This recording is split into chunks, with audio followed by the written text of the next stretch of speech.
So Berge, why haven't AT&T and Verizon and Sprint, why haven't they done more content deals and done more packaging of content? So let's take one at a time. Verizon, the content business they're in is related to Fios.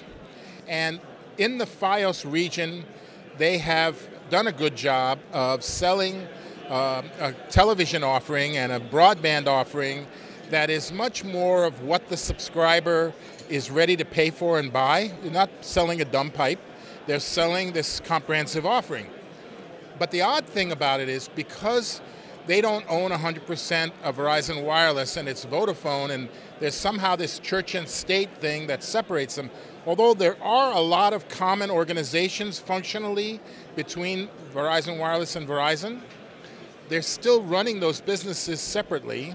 And the Verizon Wireless business doesn't get much synergy from the content business that the Fios side of the operation provides. And you would think that would come around soon. Maybe they're waiting to get Vodafone out, I don't know. AT&T is another story, similar. AT&T doesn't have as big a play in content than Verizon anyway. They do offer Uverse and television service, but they're not as powerful in shaping the content offer. It's more passive, a distribution agreement. So I think that ultimately the wireless industry is going to wake up and realize that they're losing half the business.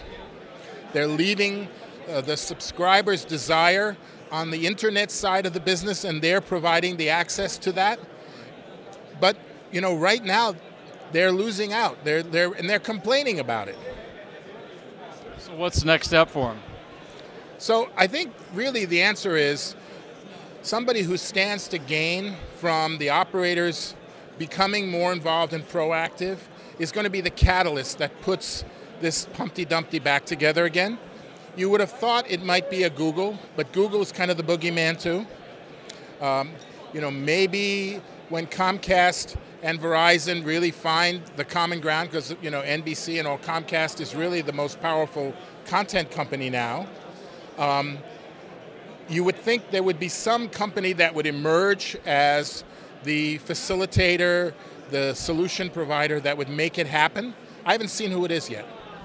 And when you look at, we're here at the Competitive Carrier Show, and we've talked about we both appreciate the competitive nature of the industry. Do you think the competitive carriers are positioned to start packaging things in a different way than perhaps AT&T and Verizon? So this is my first visit to this show, and last year this was called RCA, and in fact I had a nice partnership agreement with Steve Barry under the RCA brand.